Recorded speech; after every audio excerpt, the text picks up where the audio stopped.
Chad Walquist. I'm an architect at Palantir. Today, I'm going to have a conversation with Matt Thomas, who happens to lead our fleet ops. So thanks for joining me today, Matt. Thanks for having me. I always love to come to Arkansas. So fleet ops. What is fleet ops in your words? What does it mean?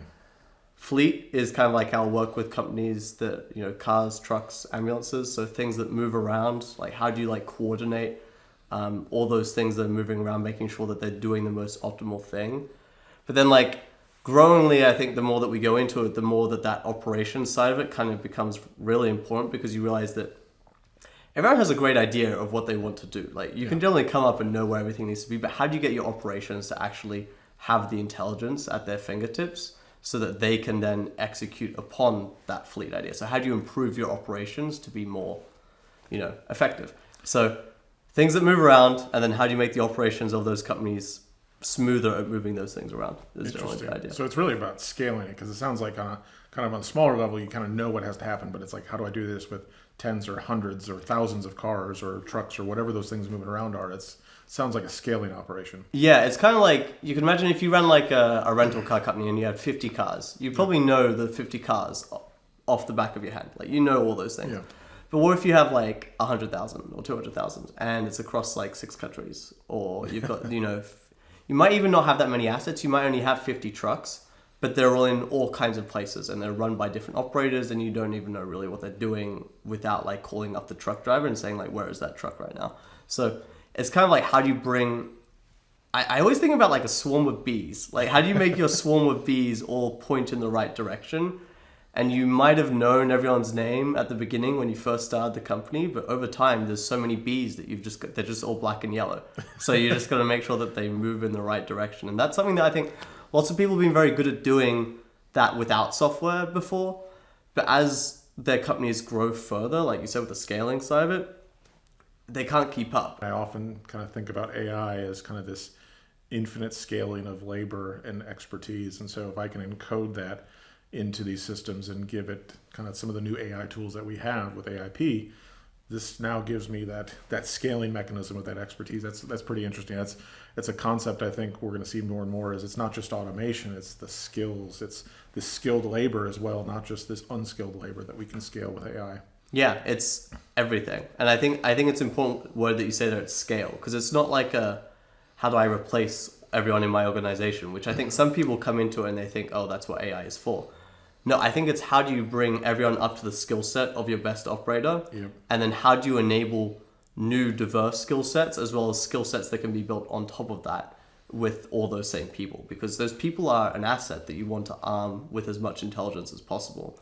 And if you're not giving them the right intelligence, you can't expect them to be your best operator. You bring up an important point, though. It's the people at the edge that are making decisions that are really impacting, and normally they're making a locally optimized decision based on what they have in their purview, and then you've got someone at headquarters making this based on kind of what they see. And I think that's the bridge that Foundry is it enables these people at the edge to really make globally optimized decisions while also giving a better picture of ground truth to kind of the corporate world to look across, and how do I make these bigger strategic things. And I think that kind of back and forth between those is so important. And that edge component, or we're meeting people culturally in their place, is the only way you get people to operate inside the software to enable that, right? I think that's so different than I see everywhere else. But the idea you can start to really question why do we do some of these things? And that's where I think you can start to get to real unlocked efficiencies in any kind of organization. I'm talking about fleet because it's where we see most of these, but you're right, it can go across any organization. When you start to really think when the digital no longer becomes a problem. So many companies are used to the digital side of it, it's digital transformation, but it's only digital transformation because it's taking up 80% of your time. Realistically, the digital transformation piece should only be 40% of it, and you should be able to use the rest of that to think about how can I transform the rest of my organization forward. IT should be getting out of the way and leading by example and being a tool rather than being the thing that you're pursuing for the sake of pursuing it, which is what we see in the field. That's unfortunately, I go up to a mechanic or I go up to a paramedic or something like that, and they're just I'm done with this. Every time you guys come out here, it's to implement some new software for the sake of software. I'm no, don't worry guys. This time we're here for you. And then they don't believe me. And Then we go away and we come back the second time, and then they're like, oh, I see, you're actually trying to make this for me instead of for the software. Like, software is servicing the people instead of people servicing the software. And I think that's actually what keeps me up at night most of the time, is realizing that a lot of these organizations that like we haven't worked with yet, there are probably people in back rooms like typing out Excel sheets, they're writing out sheets, etc. And you ask them why, and they're like, it's because the system needs it. Yep. I'm like, who wrote that system? Like, why does someone need to be employed to manually key in all these things? Like, who's benefiting from that? You've now had to hire and pay for someone, let alone the human hours that you've just wasted, like keying that in. Like, that's what keeps me up, is like how many people like wasting their lives away doing things that they could be, out there enjoying their lives, kind of thing. So, and that's where like we try to get to more the digitally led rather than the digitally like overcome. And I think that's really the key here, is you hit on the point of when digital is the hard thing, that's why it's the focus. And when we take that hard thing out of the way, and it's really about, I'm transforming my business, and now I can do that very easily because of these tools that I have. I think that's how business can accelerate the real transformation that is enabled with digital tools and other things. Ideally, you never knew that there was AI or anything else. That's the real use case. I shouldn't even know what that word means. Like, Right. like it should just be there. Like, Yes. yeah, I think it's also something that I growingly, like, AI is quite transformational in itself. And don't get me wrong, like, it is a core engine of how our software works. But I think, like you said, the best operator, they shouldn't need to know what the name is. Yep. That shouldn't be part of the selling point. AI in itself should not be the selling point.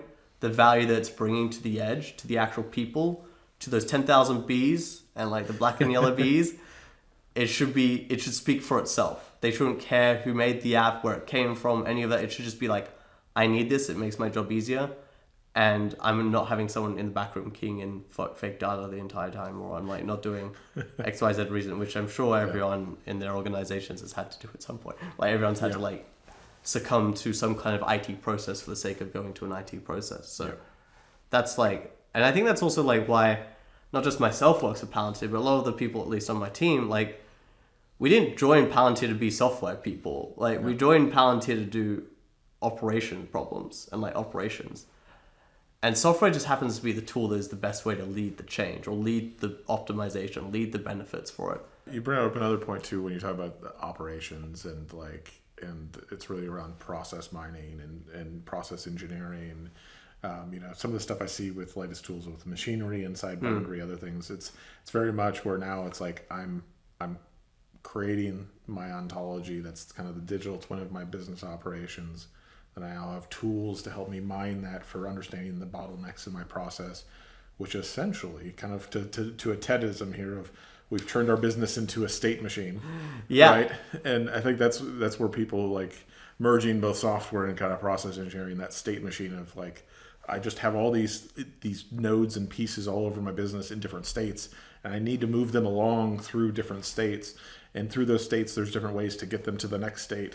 And that's really where I think the process mining comes in, is like, how do I orchestrate this massive state machine in the most optimal way? Yeah, how do you uncover those extra parts? Because like the ontology isn't just one, it's not just a semantic data layer that just says, this or that. Like this is a truck, this is a part, this is a mechanic, this is XYZ. It's the process, it's the actions that happen to that. It's also the links between the things, which is how we do like our complex fleet balancing workflows of like that truck is linked to this location. So how does that like the web of things, how does that kind of go throughout? But how that web is changed and how things are moving forward. You can go down to a small single process in machinery, which is like, the process mining side of Foundry. But it's also like how you start to think about the process on a wider scale. It's like you're thinking about, how do I encode what are the things that I can actually push forward? Like everyone has this idea of a conveyor belt in their head about their business. Like almost everyone in some way or shape or form has a bit of a cycle in their head. But now you can really start to think about, well, I just got to figure out the process. And that's where it kind of comes back to the process idea of like, now you can start thinking about like, how can I define that process better? And the software will just implement that conveyor belt. It's like those video games that I haven't played for a while, but I feel like Factorio or something along those lines. Like I've seen some pretty wild factories that people build there. Like that's fun. People enjoy doing that. Like that's a real successful game. Everyone's business should be like that. It should be fun to build your conveyor belts and like to build the machines and the state machines, etc. around it, so that you're just pushing these things through. And yeah, let's make it fun. Yeah, it's interesting the operational side of like I create that model of the operations, and now you can put in that kind of like customization. I'm always like, it's a long journey that we want to go for here. We create these use cases in days, but we want to create like an ecosystem here, and we can do that in months. And normally it would take decades, I think, with like existing IT infrastructure. It can take decades to get to the point where to be flexible enough to really bend to what the operator needs in the field. There's no software engineer who will like happily sit down and say that he can change his app like 5 times a day or 6 times a day in an effective way. But you can do that with Foundry. So it completely changes the paradigm of software development. So you can start to think about, well, these people in the field, they need this. And I'm hearing these things. And like, this is what my team often does is we get our high-vis jackets on and we go out to the field and we put our Starlink up. So we've got some internet and we just kind of like, we live iterate next to the person about like, hey, if I know this, I can do a little bit better with this. And sometimes I'm gonna be honest, sometimes they are nice and they know what to say. Sometimes they don't know. Sometimes it's just like, I've done my job for 20 years. I don't really have any idea what I can add to it. But at least now I can show them something. Like you can it's hard to have a conversation with an operator and be like, I'm going to change your life. And they're going to be like, bullshit. That's what the guy last week said. Yes. Like they've seen like 50 different consultancies have come in and said, I'm going to change your life by like moving that trash can over there so you don't have to walk as far. And like, I don't really care is what they're going to say. But now like with Foundry, you can live show them the actual end product. And when we leave, they can just use it. Yeah. Like they just get the link and they click the link and then it's like, here we go. And then we go to the next site and then we do the same thing. And that's when we start to go for that like organizational change. Yeah, I think that's the magic of when we say forward deployed engineer. Like you're talking about put on a high vis jacket, Starlink, and you're sitting out there with the customer. I mean, that's truly forward deployed edge development. And like the fact that you can iterate multiple times throughout the day with a user as they're trying and doing stuff and getting feedback, that iterative cycle is magical because then they take ownership too. I think that's the other piece when you're doing that is those operators. Now you have your change agents throughout your organization because now they're like, this is my app. I helped build this. I think that's such a transformational thing rather than some consultant in a suit came out here and told me I should move the garbage can over there. Right. I think that's the difference is stark, Yeah. And I think that's where like with Fleet, we're trying to really get more of these things going because you're always going to get that customizability, that operator connection with the larger, like when you've got 100,000 things, you need that to really go further. But sometimes you need that for the smaller guy as well. They need a little bit further, or they just need a little bit more than the tool that's currently off the shelf because no one's targeted these fleet companies. Like, no one realizes that like you can't get a lot of your deliveries on time without these fleet companies actually existing, or you can't expect your garbage to be taken out without like these tools running. Like basic functions of society stop running without these companies working. They need the best they can get. Yet with some of these tools, a lot of tools that people are using in the fleet space are using tools that were built for like car dealerships, or they were built for other places that were like more monetarily attractive, but nowhere near as impact driven. So I feel like we're having some interesting time now, like trying to build some products within Foundry itself to actually attack that underserved market that we've seen before and actually getting them into like an actual solution and then eventually connecting into that wider like multiple different multiple different ecosystem that we're talking about. Well, thanks for coming to Arkansas. This was awesome. I really enjoyed the conversation. Yeah, it's been great. Yeah, I think we covered a lot of different topics, a lot of different ground here. Yeah, I can tend to go into a few different areas, but I think it was good. It's always there's a lot of different things that we cover at Palantir, and it's great to go into depth about some of these and see how far we can take them. Yeah, it's awesome. Thanks.